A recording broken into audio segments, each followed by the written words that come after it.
নজরে দেখে নেব আজকের খবর। বিধ্বংসী ঝড়ে লন্ডভন্ড তুফানগঞ্জ নাককাটি গাছ গ্রাম পঞ্চায়েত এলাকার বিস্তীর্ণ এলাকা।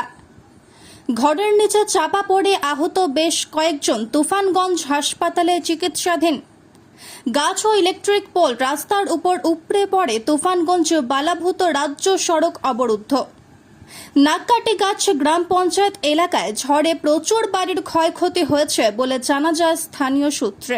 হাসনাবাদের মাখালগাছা গ্রাম পঞ্চায়েতের কৃষ্ণপাড়া প্রাইমারি বিদ্যালয়ের পাঁচিলের ধার থেকে হঠাৎ গর্ত হয়ে ধোঁয়া বেরোচ্ছে, যা ভীষণ দুর্গন্ধ, চোখে লাগলে চোখ জ্বালা করছে। পশ্চিমবঙ্গ বিজ্ঞান মঞ্চ ইচ্ছামতি বিজ্ঞান কেন্দ্রকে জানালে আমাদের বিজ্ঞান কর্মীরা ঘটনাস্থলে যান, পরিদর্শন করেন।